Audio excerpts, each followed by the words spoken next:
그리스도께서 오셔서 우리에게 33년 동안 행하셨던 그 일을 2000년 전에 하셨기 때문에만 복음이 아니라 33년 동안 하셨던 그 일을 지금도 그리스도 예수가 살아계셔서 부활하시고 우리와 함께 살아나시고 우리를 일으키시고 하늘로 올라가실 때 우리를 함께 하늘로 데리고 가셔서 아버지의 보좌에 참여하게 하시고 아버지의 영광에 함께 누리게 하시고 아버지의 권세를 우리로 하여금 갖게 하여 주시고 그리고 다시 영으로서 교회에 부어지셔서 성령으로 부어지셔서 그리스도 예수는 성령으로 부어지셔서 오늘날 교회에 가득 차 계셔요. 그리고 우리의 심령에 와 계신 거죠.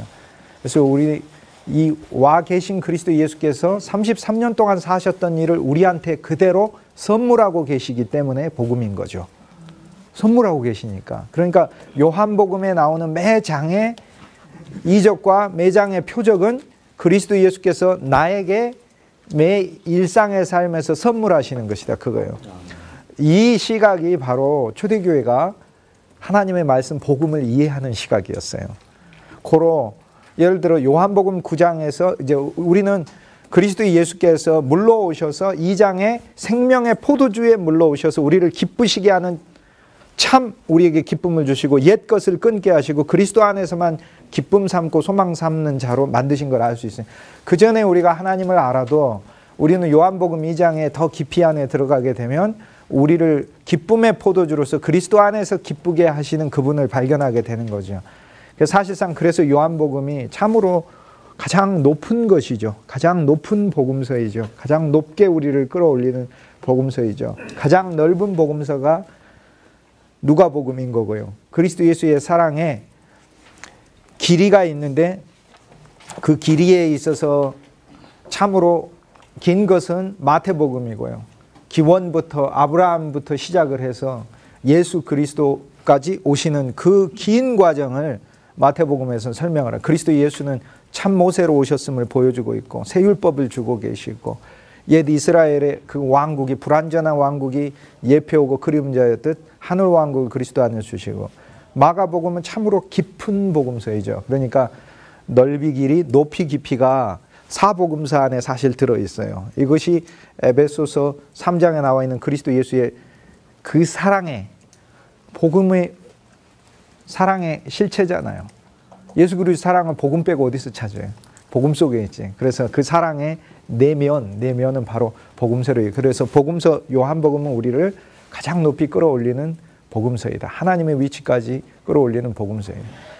요한복음 2장을 우리가 알면 우리가 그리스도 예수를 믿어 세상 것에서 기쁨 누리는 것에서 우리는 요한복음 2장을 만났을 때 그 기쁨을 끊으시는 세상의 포도주를 끊고 그리스도 안의 포도주로 기쁨을 채워서 살아야 된다는 것이 이것이 예수 그리스도를 생명으로 만나서 말씀이신 분이 하나님이셨고 하나님이신 분이 창조주이셨고 창조주이신 분이 생명이시고 생명이신 분이 우리에게 빛으로 왔고 빛으로 올 때 육신을 입고 오셨고 그 육신 안에 은혜와 진리가 가득 담겨 오셨고 오실 때 율법을 가득 담고 오셨다 그러면 우리는 얼마나 힘든지 몰라요.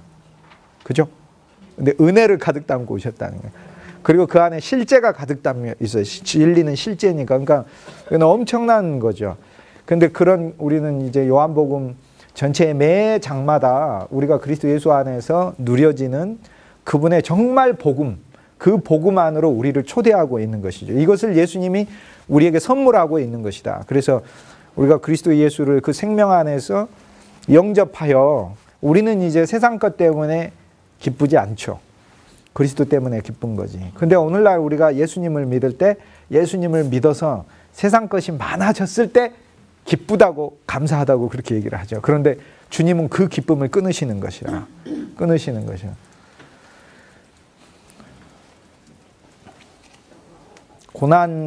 고난에 대해 많은 얘기들을 사람들이 하잖아요. 고난에 대해서도 여러분도 참으로 많은 생각들을 하셨고 경험도 하셨고 그럴 거예요. 근데 저는 기본적으로 이렇게 생각합니다. 하나님은요, 우리의 성공에 별 관심이 없으세요. 저는 이게 저의 요즘 내리는 결론이에요. 그 오른쪽 맨 뒤에 자그맣게 돼 있는데 103페이지 아래에 보면 이렇게 돼 있어요. Name of the Lord is truth. 이거는 10계명 중에서 이제 10계명 제가 다 못하고 그 원칙을 제가 말씀드릴게요. 여호와의 이름을 망령되이 일컫지 말라 이렇게 돼 있어요. 여호와가 Lord, Kyrios죠. 헬라어로. Kyrios고 영어로 하면 Lord가 되는 거예요. 그래서 You shall not call Lord's name in vain 이렇게 돼 있습니다. 영어 성경에. 그래서 이제 Lord, Kyrios, 즉 여호와의 이름. 그래서 어거스틴 여기 설명합니다. The name of the Lord is truth. 주의 이름은 진리이다, 실제이다, 참이다 하는 거죠. 그래서 10계명에서 the second commandment 제2계명 You shall not take the name of the Lord 주의 이름을 너의 하나님의 이름을 헛되이 일컫지 말라 망령되이 일컫지 말라. 두 번째 계명 For whoever takes the name of the Lord 누구든지 이 이름을 헛되이 망령되게 일컫는 자는 will not be purified 절대 정결함을 받지 못할 것이다. The name of the Lord Our God, Jesus Christ is truth. 주의 이름은 우리 하나님이신 예수 그리스도이다. He himself said, 주님께서 말씀하시길 직접 I am the truth. 내가 진리라고 말씀. So truth purifies. 진리가 우리를 자유케 하고 깨끗게 하고 and futility defiles. 우리가 그분 안에서 우리의 더러움들이 깨끗해지고 and because whoever speaks the truth 누구든지 진리를 말하는 자는 speaks from what is God's 하나님으로부터 온 것을 말하는 것이다. 그 다음 장 읽고 나서 제가 말씀드릴게요. 그 다음 장 20장 8절 Remember the Sabbath 안식일을 거룩히 지키라 하는 거죠. 안식일은 뭐냐면 The Sabbath, 어거스틴, 이것도 역시 어거스틴 해석입니다. The Sabbath means a peaceful mind. 안식은 평강의 마음을 말을 한다. 그래서 안식을 지키는 것은 평강의 마음 안에 사는 것을 말을 한다 하는 거죠. The third commandment, 안식일을 거룩히 지키라. Remember the Sabbath day is to sanctify it. 안식일을 거룩히 지켜 sanctify it, 그것을 구별해라 하는 거죠. The third commandment impose a regular periodically holiday. 이것이 구약에 있어서는 규칙적인 이 성별되는 날을 의미했는데 이것은 바로 quietness of heart, 우리 마음의 평온과 tranquility of the mind, 우리 마음에 있는 고요함과 the product of the good conscience, 선한 양심의 결과를 의미합니다. Here is the sanctification, 이것은 바로 성화를 의미합니다. 성화가 안식일을 지키는 것이다 이렇게 얘기하는 거예요. 그러니까 자, 이게 이제 무슨 얘기냐면, 자, 10계명이 있죠. 여호와의 이름을 망령되이 일컫지 말라. 이 얘기는, 그러니까 여호와의 이름을 사랑하는 것, 여호와의 이름을 사랑하고 여호와의 이름을 신실하게 우리의 마음으로 높이는 것. 근데 여호와의 이름은 누구의 이름이에요? 예수 그리스도가 여호와의 이름이다. 그 얘기예요. 여호와가 주라니까요. 주 예수라니까요. 주. 그래서 사실상 그래서 10계명은 그냥 아버지 하나님에 대한 계명이 아니라 삼위일체 하나님에 대한 계명이고 삼위일체 하나님은 그리스도 예수를 통해서 만나는 거예요. 그러니까 그리스도 예수의 이름을 우리는 사랑하는 것이고 그리스도 예수의 이름을 망령되이 일컫는 거, 그리스도 예수를 사용하지 않는 게 망령되이 일컫는 거예요. 그리스도 예수는 무시하는 거, 그리스도 예수의 이름이 우리에게 없는 거, 이것이 그리스도 예수의 이름이 우리에게 사라져버린 거, 이것이 바로 그리스도 예수의 이름을 망령되이 취급하는 것이죠. 그러니까 그 이름을 사모하고 사랑해야지. 그래서 바울이 천하에 구원을 얻을 만한 이름을 우리에게 준 적이 없다 이렇게 얘기를 하죠. 누구든지 여호와의 이름을 부르는 자는 구원을 얻으리로다. 요엘서 2장에 나와 있는 이 말씀을 사도행전 2장하고 그래서 바울이 그대로 우리에게 이 말씀을 주면서 10장에 주면서 누구든지 주의 이름을 부르는 자는 구원을 얻으리로다 해놓고 천하에 예수의 이름 외에는 우리에게 구원을 얻을 만한 이름을 준 것이 없다. 그래서 구약에 우리가 사모하고 우리가 존경하고 사랑하고 사용해야 할 이름이 예수 그리스도라는 거예요. 그러니까 십계명의 성취가 어디서 되는 거예요? 그리스도 안에서 되는 거예요. 안식일을 지키는 거, 우리는 주일 예배를 드리지 안식일 예배를 드리는 거야. 그러니까 안식일을 지킨다는 건 뭘 이야기하냐면 날마다 그리스도를 안식일로 취하는 걸 얘기하는 거예요. 그리스도 안에서 평강을 갖고 그리스도 안에서 내가 구별된 자로 내가 사는 것이 안식일을 지키는 거예요. 구별된 자. 왜냐면 성별이니까. 성별된 거. 나의 날이 날마다 안식일이 되는 거예요, 이제. 그리스도 안에서. 그럼 주일은 뭐냐? 우리가 일요일이 주일이라고 하는데 주일도 날마다 주님의 날이에요. 날마다 부활의 날이에요. 그러면 주일날 11시 모여서 제가 지난번 말 이것은 떡을 떼기 위함이라. 그리스도 예수의 떡을 떼는 건데 내 혼자서 날마다 먹는 하늘의 만나가 아니라 이제 한 떡으로 갈아져서 하나님께 드려지는 한 떡, 그거는 혼자서 될 수가 없죠. 어떻게 혼자서 돼요? 그 한 떡의 풍성은 만나의 풍성보다 훨씬 더 큰 것이라. 그러므로 주일 함께 모여서 떡을 뗀다 하는 것은 성도의 사랑과 성도의 교통을 통해 그리스도 예수의 풍성을 누리는 것을 말한다. 이것을 알면 우리가 혼자 신앙생활 하는 것이 얼마나 어리석은가를 깨닫게 되는 거죠. 나는 만나이신 그리스도를 만날 수 있을지는 모르지만 그 풍성한 과실들, 가나안 땅에 다 추수가 돼서 그 열매들과 알곡들이 다 모아져서 한 떡으로 되어 있는 이 하나님의 교회의 풍성을 모르는 거죠. 그 교회에 나는, 교회가 십자가죠. 그 교회에 나는 못 박히고 나는 종결됐죠. 그 교회 종결된 거예요, 나는. 교회 종결된, 교회가 십자가예요. 다른 게 십자가가 아니고. 교회에서 난 끝난 거예요, 그러니까. 나는 없는 거예요. 내 안에 그리스도가 있는 것이지. 그러니까 딴 사람이 천사 같은 성도 만났을 때 행복하잖아요. 근데 내가 천사 같은 성도일 때 딴 사람도 나 때문에 행복한 거죠. 그러니까 이것이 같이 있어야 교회가 좋은 거예요. 그러니까 어리석은 사람은 그 교회 갔더니 속은 근데 자기가 천사 같으면 돼요. 괜찮아요. 자기가 그리스도로 충만하면 돼요. 자기가 그리고 하나 알아야 될 거, 요한복음에 끊임없이 생명이신 그리스도와 같이 다니는데 그 옆에서 계속해서 예수님을 따라다니면서 방해하면서 종교인과 유대인과 율법인 사람들이 매 장마다 방해해요. 매 장마다 방해해요. 계속 방해해요. 2장에서도 방해하고 3장에서도 니고데모 같은 사람이 와가지고 예수님 놀려대다가 예수님한테 말씀으로 한 대 얻어맞고 가가지고 회개하고 반성하고 거듭나가지고 그리스도의 제자가 되고, 예수님 앞에서 장난하고 예수님 말씀 가지고 조롱하고 그랬잖아요. 거듭나야 된다니까. 그럼 엄마 뱃속에 들어갔다 나옵니까? 뭐 이러면서 어? 계속해서 반대들이 계속 나오는 거예요. 계속해서. 우리는 요한복음 9장에서도 그리스도를 보아서 눈을 떴어요. 그러니까 내가 예수님을 아는 것은요, 33년 동안 계신 그 육신으로 오셔서 30 살았던 예수님만 아는 것은 내 눈에 침과 흙이신 예수님만 발라진 것일 뿐이에요. 아니, 여전히 몰라요. 그래서 고린도서 3장에 그리스도 예수의 비밀을 맡은 자로 그리스도 예수는 비밀이에요, 비밀. 우리가 예수님을 너무 쉽게 생각하는데, 맞아요, 쉬워요. 그런데 예수님은 사실 쉬운 거 훨씬 이상이죠. 예수님 몸값이 우리가 지난 시간에 출애굽기 21장에서 공부했듯이 은 30세겔이었잖아요. 은 30세 종의 몸값이잖아요.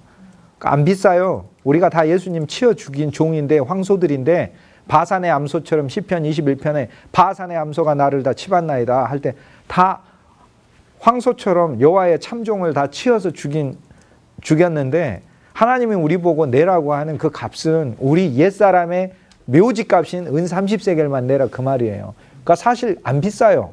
예수님을 소유하는 가격은 참으로 싸요. 은 30세겔이면 돼요. 이게 구속의 값이에요. 내가 그리스도께 지불해야 될 값이. 근데 심지어는 그 값조차 성전에서 나와요. 나에게서 그리스도가 내요. 그 속전도 그리스도가 낸다 이 말이에요. 그런데 값은 정말 싸요. 그리고 예수님이 그 값에 대해서 신자가 된 내가 늘 지불해야 될 값도 반세겔 정도로 아주 싸요. 그런데 예수님을 처음 영접하는 값은 싸지만 예수님을 소유하는 값은 그 값으로 소유가 안 돼요. 마태복음 13장에 자기의 전 재산을 팔아 샀느니라 이렇게 돼 있어요. 그러니까 전 재산을 팔아서 살 만큼 돼야 예수님을 잃어버리면 큰일 나는 분이 돼 있는 거예요. 그 예수님 가치는 또 틀려져요. 그러니까 우리가 처음 믿었을 때 예수님 가치는 은 30세겔이었는데 점점 알고 보니까 이분을 진정으로 소유하기 위해서는 내 전부가 필요하다는 것을 알게 되는 거예요. 하나님의 비밀을 맡은 자로 여길지어다. 하나님의 비밀이 뭐예요? 골로새서 1장에 그리스도는 하나님의 비밀이시오. 그러니까 그리스도 예수는 우리가 아는 것 이상으로 정말 깊은 분이에요. 말할 수 없을 만큼 깊은 분이에요. 그러니까 이거를 복음서 전체에서, 그래서 이것을 성령이, 그리스도의 영이 생명수처럼 내 안에서 내 눈을 씻겨주어야, 즉 33년 동안 살았던 그 예수님만 보는 게 아니고 근원부터 있었던 말씀이신 그리스도 예수로부터 영원까지 앞으로 계실 그 그리스도 전체를 봄으로써 내 눈이 씻겨지면서 나는 그리스도 예수를 더 알게 되는 것이다. 그리고는 내가 우리 안에 있다는 사실을 알게 되고, 내 자신이 피를 통해 들어온, 피의 문을 통해 들어온 주님의 참양인지 아니면은 담 넘어와 가지고 들어와 가지고 내 자신이 그리스도의 십자가에서 나도 종결되고 세상도 종결됐다는 건 전혀 모른 채 단지 종교로 내가 열심히 예수님을 믿어서 세상에 있는 것들을 많아지게만 하는 그리스도의 십자가가 전혀 없고 나한테 적용됨도 없고 그냥 하나님을 종교적 신적 대상으로만 그렇게 여기는, 금송아지처럼 그렇게 여기는 그 강도가 돼 있는지 주님이 내 눈을 띄워주셨을 때 나는 안다, 그 얘기. 그래서 그분에 의해서 이제는 더 그리스도에 의해 더 인도하심을 받아 그분에 갇혀있던 좁은 세계의 신앙세계에서 벗어나서 진짜 참 초장으로 가는 거죠. 그러니까 여러분의 교회가 계속 틀리잖아요. 5장에 보면은 양문이 나오는데 양문에 있는 교회인가? 근데 그 양문의 교회는 처음 시작하는 교회인데, 교회로 따지면은 우리는 2장에서 양문인 양들이 가득 차서 있는 교회를 봐요. 그런데 그곳에서 베데스다 연못가이신 그리스도 예수를 만나지 못하면, 즉 쉽게 얘기해서 자기가 열심히 노력해보고 자기가 제일 첫째가 되보려고 하고 자기 노력으로 자기가 자기를 치료해 보려고 하는 그곳은 양문이 되어 있는 거죠. 그때는 모두가 누워 있는 거죠. 행복도 없죠. 기쁨도 없고. 그리고 예수님이 비록 옆에 있어도 예수님이 나를 도와주는 존재로만 생각하는 거죠. 내가 빨리 들어가도록 당신이 나 도와주시, 이 정도. 그리스도에 대한 이해가 이렇게 부족한 거예요. 그럼 오늘 교회는 양문의 상태에 있는가? 아니면 거기서 전진하여 우리는 그리스도와 함께 초막에 있는가 하는 걸 알 수 있죠. 이 8장의 교회는 난리 나는 교회예요. 서로 정죄하는 교회예요. 있으면 돌 들고 와가지고 서로 쳐대고 막 이러고 하고 그러니까 아주 행복하죠. 그죠? 한 사람과 아내가 놔두고. 근데 우리는 9장에 와서 9장의 목회사역을 하면은 성도들의 눈을 열어서 그리스도 안으로 더 들어가게끔 인도하는 거고, 10장을 알면은 내 교회가 하나의 우리가 되어 있을 뿐만 아니라 초장이 되게 하는 교회가 되는 것을 이제 그 비전을 보고, 요한복음 11장에 우리가 오게 되면 안식일 얘기가 나왔으니 얘기하겠습니다. 결국 안식일은 그리스도 예수가 안식일의 성취예요. 예수님이 안식일이에요. 안식일 자체가 그리스도 예수. 그래서 그리스도 예수 안에서 우리는 날마다 안식일을 누려요. 그분은 우리 안식일이세요. 우리는 날마다 이제 안식일을 만났어요.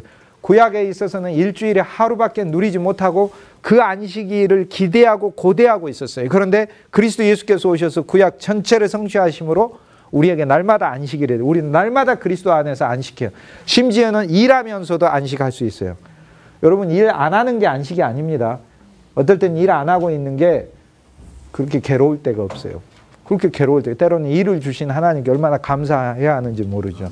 일이 휴식이에요. 그리스도와 함께하면 일도 휴식이요. 그리스도와 함께하지 않으면 일 안 하는 것도 중노동이나 똑같아요, 이것이. 그러니까 그리스도 예수 안에서 날마다 안식한다는 건 그건 내가 쉬니까 주님이 나를 통해 일하시는 걸 말하는 거고, 나의 구원도 그리스도가 내 안에서 이루시는 것을 말하는 거고, 안식일은 내가 성별된 것이기 때문에 그리스도가 내 안식일이라 그리스도 안에서 내가 성화를 이루어내는 것, 성결교회의 성결을 의미를 하는 거예요. 그게 그리스도의 안식일일 뿐만 아니라 월삭이시죠. 그리스도 예수는 우리의 매번 새로운 달의 시작이에요. 예수님 안에서 인생을 새로 시작할 수 있다는 게 얼마나 감사해요. 너무나 감사하죠. 날마다 새로 시작할 수 있죠. 날마다. 예수님은 월삭이, 예수님은 그뿐 아니라 우리의 안식년이시죠. 우리를 해방하셨죠. 예수님은 우리의 희년이시고 우리에게 기업을 주시고, 그러니까 사실 구약에 나와 있는 이 모든 개념들이 그리스도 예수 안에서 전체적으로, 요한복음 그래서 이제 11장에 이제 오게 되면은 우리는 베다니에 있는 나사로의 이야기에 접하게 됩니다. 베다니에 마르다, 마리아, 나사로라는 이 3남매가 살고 있었는데 그 중에서 나사로가 병이 든지라 이렇게 돼 있죠. 그죠? 근데 베단이라는 이름, 나사로라는 이름은 참 재미있는 이름이에요.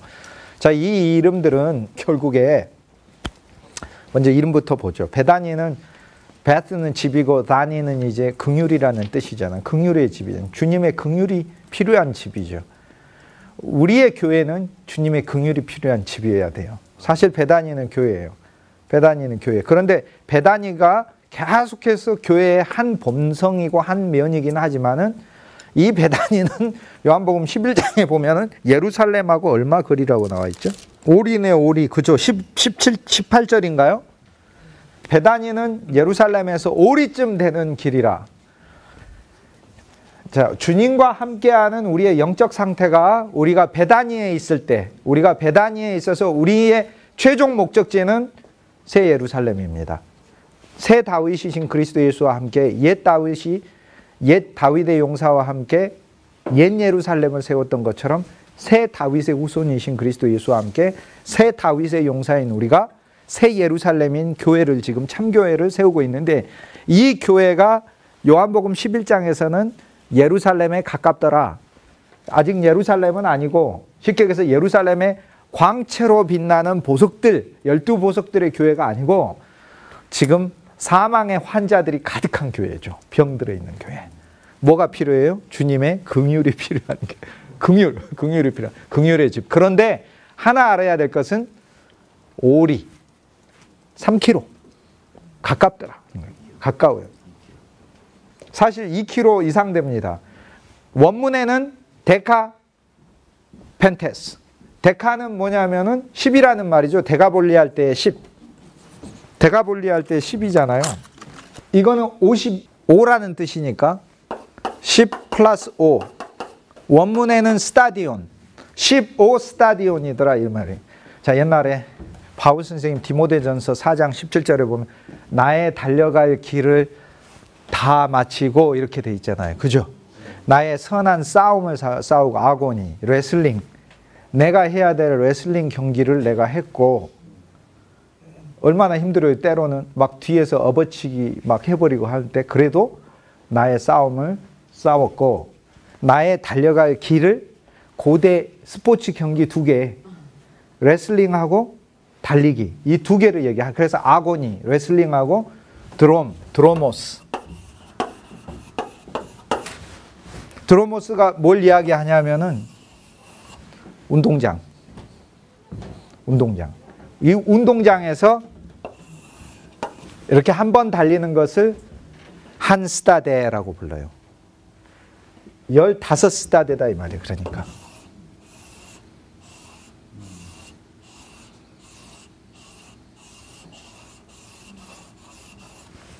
베다니에서 예루살렘까지 15스타데. 우리말에는 그냥 몇 킬로다 이렇게 돼 있는데 원문은 달리기 경주하는 15번의 경주다 이렇게 돼 있는 거예요. 이게. 자, 우리는 베다니의 교회가 긍휼의 집이 하나님의 보석들로 가득 찬 새 예루살렘의 교회가 되기까지 경주를 더 해야 돼요. 근데 그 과정에서 요한복음 11장이 해결돼야 되는 거예요. 사망이 그리스도에 의해서 잡혀야 하는 거예요. 자, 생명이신 그리스도 예수가 우리한테 주는 선물이 얼마나 많아요? 엄청나죠?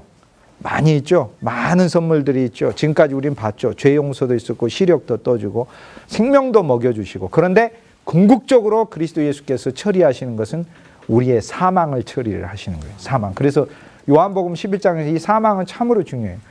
우린 예수님을 믿은 순간 사망에서 벗어난 것 같은데요. 예수님을 믿으면서 우리는 온갖 종류의 사망을 다 만나요. 사망을 만날 뿐 아니라 심지어 나는 사망에 처하기도 해요. 그래서 그 사망에서 벗어나지 못하는 거예요. 그런데 그 사망은 어거스틴에 의하자면 죄의 싹슨 사망이라 성경에는 3가지 종류의 사망이 나오는데 하나가 야이로의 딸이 사망하고 누가복음 7장에 나인성 과부의 사망에 나오고 요한복음 11장에 나사로의 사망, 이 3가지 사망 중에서 가장 심각한 사망이 나사로의 사망이라. 근데 결국에 죄의 싹슨 사망이기 때문에 나사로의 사망도 없고 다른 사망도 그렇고 하나님과의 분리가 이 사망을 만들어내는 것이라. 하나님과의 분리. 우리는 그래서 요한복음 11장에서의 이 사망은 나사로가 주의 사랑을 받는 자고 주님을 모르는 자가 아니라 주님을 아는 자의 사망이기 때문에 이거는 성도가 처음 영적 사망 상태에 있다가 깨어나는 그걸 가리키는 게 아니에요. 그건 요한복음 3장이에요.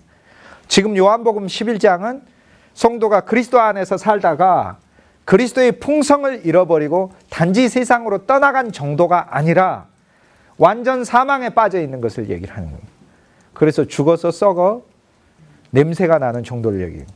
이것은 우리의 영적 절망을 가리키기도 해요. 심지어는 하나님의 사역자들조차도 세상으로 가버린다는 어떤 단순히 막 죄짓고 하는 그런 차원을 떠나서 내 안이 사망이 돼버리는 거예요.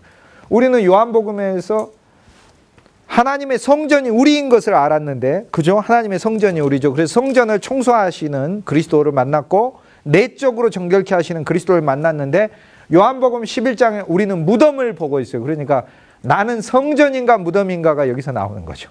나는 성전인가, 그분의 광명한 빛이 켜져 있는가, 그분의 말씀이 내 안에서 사라져 있는가, 피가 뿌려진 하나님과 안식의 긍휼의 보좌가 내 한 중심에 있는가, 아니면은 나는 사망한 무덤인가.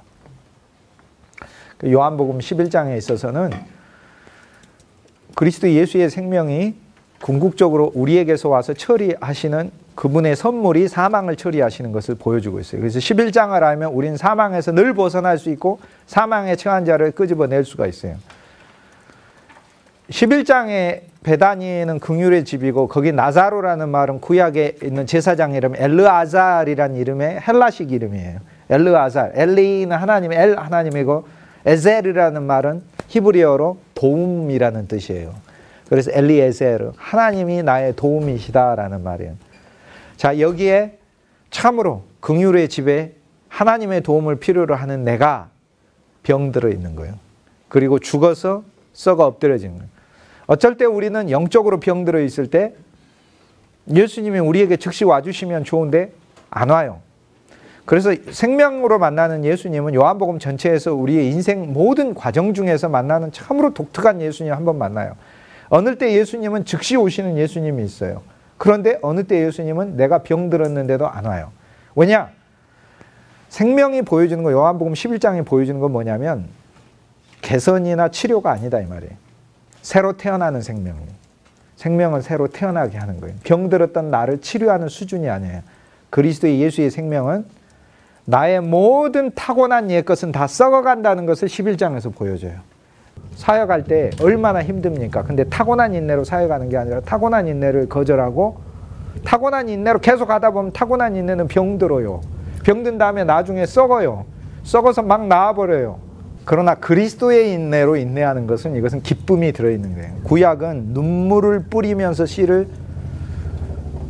눈물을 흘리면서 씨를 뿌리는 거고, 그러니까 씨 뿌리면서 눈물도 같이 뿌리는 거고, 신약은 기쁨을 누리면서 씨를 뿌리는 거예요. 예수님은 우리가 눈물만 흘리면서 씨 뿌리게 하지 않았어요. 바울 보세요. 기쁨 가운데 씨를 뿌렸죠. 그죠? 헐벗고 춥고 굶주리고 광야 위험, 칼의 위험, 강도 위험, 신의 온갖 위험을 겪으면서도 항상 기뻐하고 기쁨 가운데 있었고 내 기쁨이 충만하였다 이 얘기를 하는 거예요. 그러니까 이제 우리가 그리스도 예수가 약속으로 멀리 있었을 때는 눈물 가운데 씨를 뿌리지만 그리스도 예수가 내 안에 실제로 있을 때는 나는 기쁨 가운데 씨를 뿌려요. 그래서 신약의 그리스도 예수는 우리에게 있어서 구약의 눈물로 뿌리는 그것을 신약에 있어서는 새로운 가품으로 그리스도, 신약도 눈물을 흘려요. 그러나 기쁨의 눈물을 흘리면서 뿌리는 거예요. 사실 구약도 엄밀히 보면 기쁨의 눈물이에요. 남방신해로 우리를 인도하실 때 우리가 기쁨의 눈물을 흘렸다 이렇게 얘기하는 거니까. 잃어버린 땅들로 하나님은 우리를 오게 하셨을 때 그 눈물도 기쁨의 눈물이에요. 그러니까 이게 하나님의 사역하는 게 어떤 자기 한 속에서 사역하는 게 아니라 그것이 다 그리스도 안에서 끝난 것을 알아야 됩니다. 우리가 사역자 알아야 될 건 내 능력 안에서 계속 사역하게 되면 이것은 언젠가 썩게 된다는 사실을, 하나님의 새로운 생명이 내 안에서 새 사람을 조성하고 그 새 사람으로 사역하는 것을 요한복음 11장에서 우리에게 보여줘요. 사람을 사망케 하는 많은 요소들 보여주는데 하나는 돌이에요. 묶인 것이고 수건이에요. 수건은 율법이에요. 율법은 뭘 의미합니까? 하나님의 영 없이 혼자서 해보게 하려고 하는 것이에요. 그것이 율법이에요. 하나님의 영 없이. 율법은 돌판에 쓰여져서 돌판을 놓고 내가 지키려고 하는 것이 율법이에요. 그런데 그리스도 예수는 새 법으로 우리 심령에 쓰여졌어요. 새 법으로 쓰여져 있는 그리스도 예수에 의해서 사역하는 것이 이것이 새 법에 의한 사역이고 로마서 8장의 생명의 법이라는 거예요. 우리한테 생명의 법이 쓰여졌다는 사실을 알면 나는 이 그리스도 예수께서 내 안에서 영적인 살아있는 느낌을 늘 주신다는 사실을 우리는 그것을 간증하고 체험하고 느낄 수 있어요. 그래서 이거는 진짜로 실제로 느껴지는 것들이에요. 그러니까 예수님은 모호한 분이 아니에요. 진짜 내 안에다가 생생한 느낌을 줘요. 그래서 우리는 그 생생한 느낌대로 진짜 사역할 수 있어요. 영적 느낌대로. 여기에서 내가 막 귀 기울여서 눈 감고 하나님 음성 뭐한가 이게 사실 진짜 그런 거 할 필요도 없어요. 오히려 어리석은 거예요. 그것이. 우리가 영적으로 진짜 하나님의 말씀이 내 안에서 산 법으로 있으면 산 법이신 그리스도 예수께서 내가 움직이고 활동할 때마다 나에게 엄청난 영적 느낌으로서 말씀을 하셔요. 근데 그 느낌이 내가 생각하는 성공을 안 가져온다 그 얘기입니다. 내가 생각하는 성공을 가져오지 않고 나하고는 정다르게 기도해 주신 남편인데 어떻게 이럴 수가 있지? 이렇게 갑자기 어떻게 이럴 수 그때 내 생각을 부러뜨려야 되는 것이다 이 말. 하나님의 판단이 맞다고 그러고 하나님의 판단이 맞다고 그러고 그리스도와의 형통함을 보게 되면 모든 환경에서 하나님을 우리는 찬송할 수 있게 돼요. 모든 것에 대해서 찬송할 수 있게 되는 거죠. 그러니까 결국에는 고린도후서 3장 16절 누구든지 주께로 돌아가면 수건이 벗겨지리라 이렇게 얘기하잖아요. 모세가 그 얼굴에 광채가 나서 수건을 쓴 것은 백성으로 하여금 모세의 얼굴 즉 율법을 주목하지 못하게 하려 함이라 바울이 그렇게 풀이하고 있어요. 쉽게 얘기해서 하나님의 빛나는 율법의 그 객관적 광채가 우리 바깥에 있으면 우리에게 너무 힘들어요. 그런데 그리스도 예수가 산 법으로 우리 안에 오셔서 산 법이신 그분이 우리를 인도하시는 이 느낌, 영적 느낌을 성도가 신뢰하는 것. 이럴 때 우리는 사망을 만나지 않는 것이다. 그래서 얼굴에 있는 수건을 벗겨야 되는 거예요. 스스로 수건이 벗겨져야 되는 것이죠. 이건 중요하죠. 근데 주께로 돌아가야지 자기가 거둘 수 없어요. 그리스도께 돌아가다 보면 수건이 벗겨져 있어요. 어느새. 그러니까 수건이 벗겨져 그리스도께 돌아가라 그렇게 하지 않고 누구든지 주께로 돌아가면 수건이 벗겨지리라. 성경 그렇게 돼 있어요. 우리는 그래서 그리스도를 주목하면 저절로 우리의 율법의 수건이 벗겨지게 돼 있다. 거기에 이제 예수님이 무덤가에 서서 돌을 치워버려라 이래. 굴려라가 아니에요. 치워라 이렇게 돼 있어요.